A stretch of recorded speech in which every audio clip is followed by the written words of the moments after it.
everyone, welcome back to my channel, or welcome if you're new here. For the video today, I wanted to sit down and go through my current favourites for winter 2022. So obviously a lot of these things are items I've been loving for the past couple months, and some of the other favourites are things I still love, but they're actually very recent favourites. I'll quickly explain in case you don't know. I did have a hysterectomy about 2 weeks ago, or 2 weeks ago today actually. I'll make sure I link my previous video about it up above. This was my surgery day vlog and also about a week after. I'll make sure I have that linked just in case you want to check that out. And I only mention this now just to sort of explain some of these more recent favourites, but still things I love nonetheless. So with all of that out of the way, I'm just going to jump into it. The first one I'm going to mention is kind of a standard thing for winter. It is a lip balm, but this is a very specific one. It is the Lucas Paw Paw Ointment. I know a lot of people in my life use this. Pretty much everyone I know uses this, and I've been very late to the game on it. I've only recently started using it, and it is definitely the best lip balm I've ever used. It's also kind of made somewhat local to me, because it's made near Brisbane, which is kind of cool, but definitely best lip balm I've ever used. If you find it, I think give it a go. Although I don't know how commonly it is used outside of this area. I think it's pretty popular Australia-wide. I'm not sure if it's overseas, but I love this stuff. And I actually have a couple tubes floating around. I've been using it a lot, I think, just because I've been feeling really dry in winter and in hospital as well. I think it sucks all the moisture out of you, so that's definitely been a necessity. The next favourite I wanted to mention is kind of skincare, kind of makeup. It is the Ultraviolet Dream Screen Tinted Veil, and this one is SPF 50, which is obviously very high. It is by Ultraviolet, so they are a sunscreen company, or that's most of their products. I remember when I saw this in Sephora, I had to pick it up right away. I think that was a couple months ago when I saw it. Not first when it came out, but it was still pretty new at the time, and I've got to say, I really love this. A little bit goes a long way, and apart from enjoying the sun protection factor, I do think it's a really good BB cream, sort of tinted moisturiser. I notice most of those products normally oxidize horribly on me, but this one doesn't do that. It's very light, and I've just been using it, I think, instead of any other base products. I was just thinking about it now and realised I haven't grabbed any other foundation products since I bought this. This is all I've been wearing anytime that I've worn makeup. I'm currently off work at the moment, healing up, but when I was working, the few times I'd wear makeup, I would use that, as well as going out to dinner or whatever the case might be. It's covered a lot of times that I've needed to wear makeup, and I'm wearing it now underneath concealer and powder. I feel like the coverage is just what I want from the foundation needs that I have these days. So I really love that. I'm not too surprised that I enjoyed it, since I love other ultraviolet products, but I'm glad that I have a good staple product that I can use every day, and most importantly it is comfortable and doesn't oxidize. And the SPF is just an added bonus. The next two favourites are actually more hair related products, the first of which is a dry shampoo, and this is specifically for dark hair, which is very cool. I know a couple brands do this. This one is by Seddle or Seedle, I'm not sure how to say. The reason why I like this one in particular is because it's cruelty-free and vegan. Very important to me. All of the products that I use these days, or more importantly buy, are cruelty-free and vegan. If I have products that are a little bit older that aren't, I'll use them up, but I won't repurchase. The reason why I mention that is because it is very hard to find cruelty-free or vegan dry shampoo. All of the ones on the market, all of the big ones that you could think of, aren't cruelty-free, and I have found other brands, but I think this one has got to be my favourite, with my hair these days being darker. In the past I had bleach blonde hair, probably a bit over a year ago now is when I changed, or close to a year. Back then it didn't really matter if there was a white cast because my hair was already white, but now if I used normal dry shampoo I do notice a bit of a lightish cast. I know it's probably not as dramatic as if I had black hair or something, but still, I do really like the fact that it is tinted and it's such a big size too. It's a good dry shampoo and easy to find. Some of the other brands that I've used in the past I wouldn't knock, but they're definitely smaller and I've had to buy them online. It's important that it's a big bottle too, because I use this a lot more than I used to. I find the value in something like this, since I need to wash my hair a lot more often now that I'm not bleach blonde. I really like it. My next favourite is still hair related, as I said, but it is got other benefits too. It is a hair, skin and nails vitamin. This one is by Swiss. I feel like I've mentioned this on my channel, but I don't think it was last favourites video. I think I mentioned when I started using it and noticed that I was losing less hair. Now, I will mention, obviously I did say I used to be bleach blonde, and even back then, my hair was never a great condition, but I don't think it fell out as much. A couple months ago, I just noticed so much hair fall every time I would brush my hair, or even not brushing it, just sort of standing around, I would end up with loose hairs all over my back or the couch, whatever I was doing.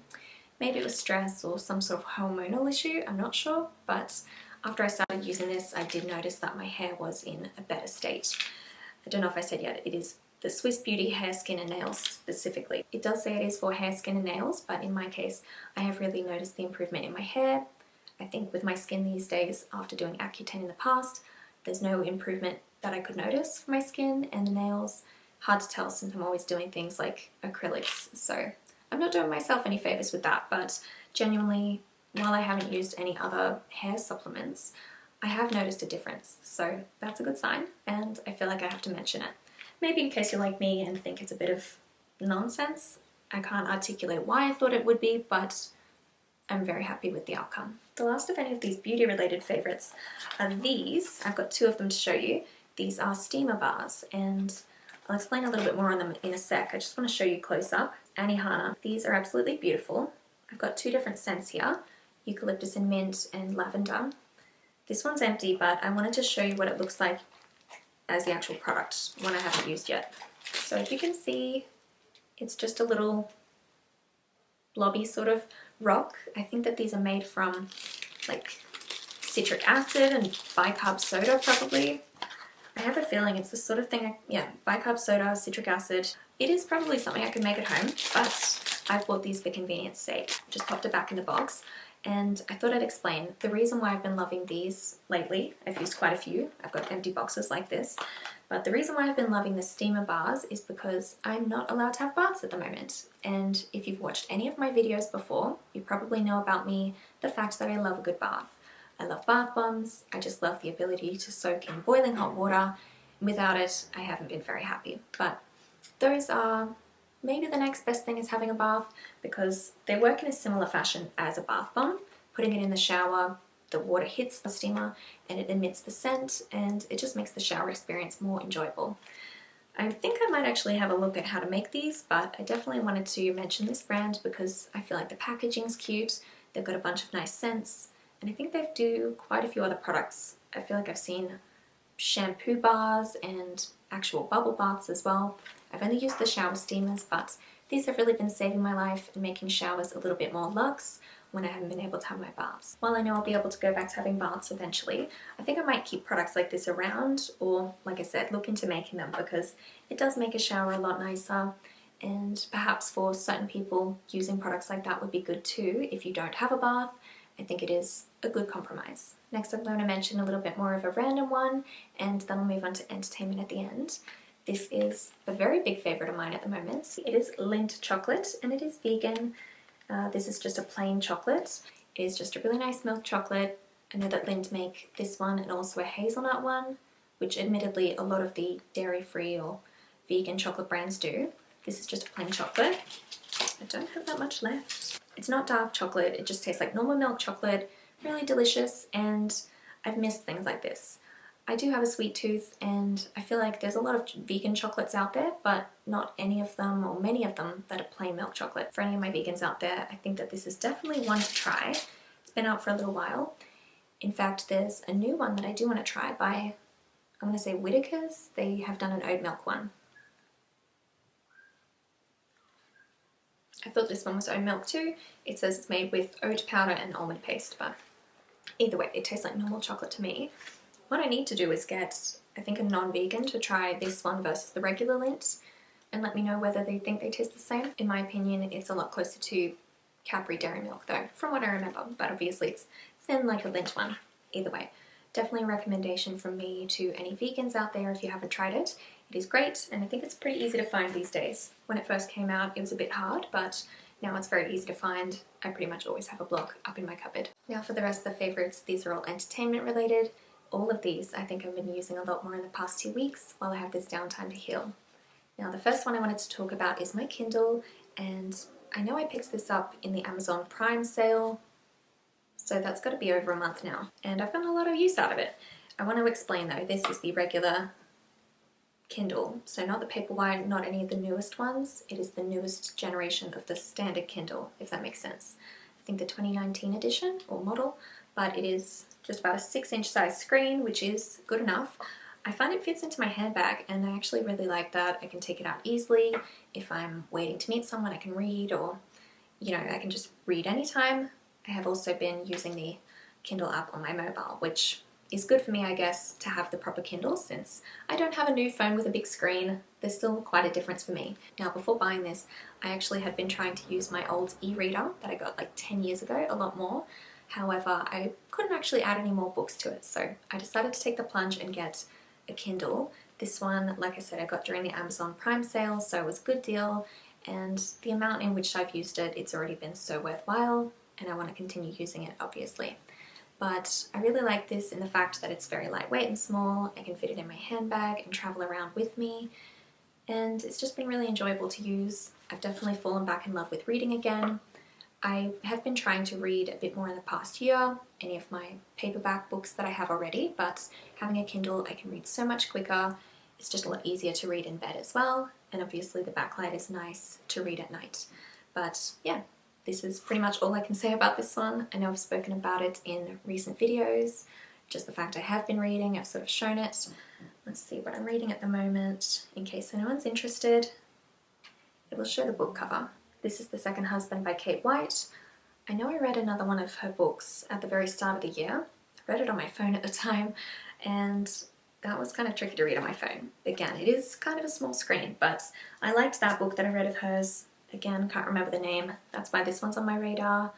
I kind of really love domestic thrillers mostly is what I read, and I'm kind of working through some BookTok popular books as well. So yeah, the Kindle has definitely been getting even more of a workout in these past 2 weeks off, especially on the 2 days I was in hospital post-op. I just spent most of my days lying around reading. I didn't switch on the TV once. All I did was read. I kind of felt like I was on holiday in a hotel room or something as I read and just sort of lazed about. So really love that. Now the next favourite of mine is another gadgety item, and I've been using this so much in the past 2 weeks. I've only had it for 2 weeks, but you best believe I've been using it a lot. It is of course a Nintendo Switch. This is the OLED model, so I think the screen is a bit bigger than the standard one, and I know the display is a bit different, the screen, but yes, it's a Nintendo Switch with Animal Crossing. I know I'm 2 years behind on this. I have wanted one pretty much this whole time since they became popular back during the pandemic. I wanted one back then and never got one. It just sort of fell to the wayside, but my want for it has remained. I realised I wanted one probably during the surgery now, in the healing up time. I thought would be a good time to have it, and I was right. I've gotten a lot of use out of it, and it makes me very happy to play every day. Just a cute game. I've used this so much since getting it. It's not funny.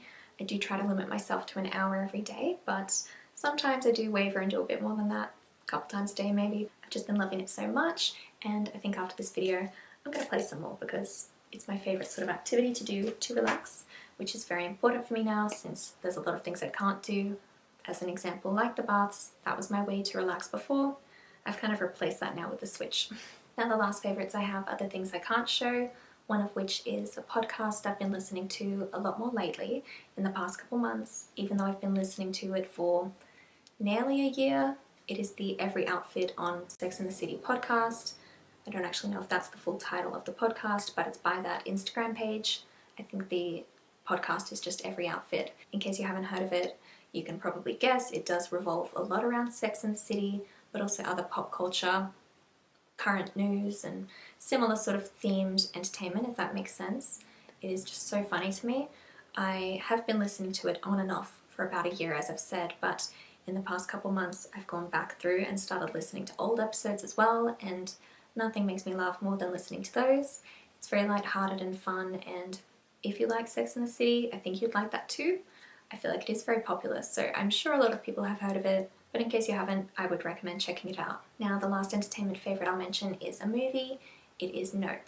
And because that one is new, I'm not going to talk too much about it. Obviously, I won't spoil anything. I just wanted to say I really liked it. And I feel it's important to mention since I know a lot of people didn't like it, or I've heard a lot of people say they don't think it's as good as Jordan Peele's other movies. I think it is as good. I wouldn't say it's necessarily better. They're all so different, so it's hard to compare, but I really enjoyed it. I wanted to give my 2 cents, and to be honest, I want to see it again already. So I think that's a good sign. I saw it, it's a good couple days ago now, but I really liked it. I thought that, without going into any spoilers or anything, talking anything about the plot, which I think is important, I loved it and I would definitely recommend it. It's a movie I think I'd recommend if you want to watch something a little bit weird, if you like horror, even though it isn't too scary. It is horror adjacent and has obviously horror elements in it, and a lot of comedy too, I would say. I think it was pretty funny, which is to be expected, I think, from Jordan Peele in his horror movies.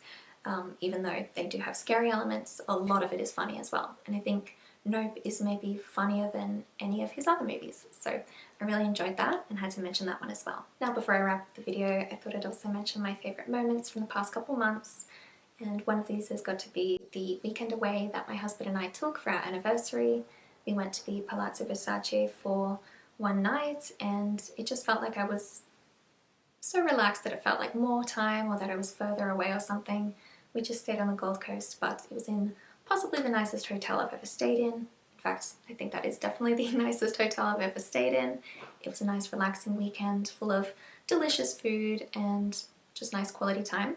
I did a vlog about that as well.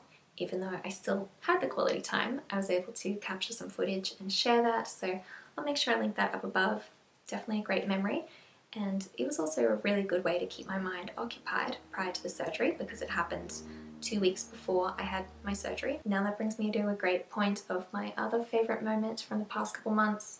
This is super recent. It is the fact that I had the surgery. It was something that I was certainly nervous about beforehand, and it was expensive and caused a bit of pain, but certainly nowhere near as much pain as I've been in for the past 10-15 years. To varying degrees, I had been in pain almost every day for a long time, and any pain that I experienced after waking up from the surgery has been nothing compared to the pain that I had before. So I think that's something also that I have to share. I think the common thought with this surgery is, for a lot of women after they have it done, that they wish they'd done it sooner, and I couldn't agree more with that. While I can't go back in time and change things, and realistically I'm still very young, I still haven't even turned 30 yet, that is next month. I probably couldn't have done it any earlier, but I wish I had. I wish I had known that I could live pain-free. Granted, it's only been 2 weeks so far, but I haven't had any pain in this time, and that is just such an amazing experience. So I'm very happy with that and hopeful for the future. Right now, with that, I'll be wrapping up the video here. Before I go, I just want to thank you so much for watching. I really hope you enjoyed it. Please give me a thumbs up if you did, and subscribe if you haven't already. Also, let me know in the comments down below if you've had a favourite over the past couple months. Maybe it's something I can find and enjoy as well, or other people in the comments as well if they read it. I think that could be really fun to share. But like I said, I will be leaving you here. Thanks again for watching, and hopefully I'll see you next time. I think next video is going to be another post-op vlog or post-op update. Hope to see you there. Bye!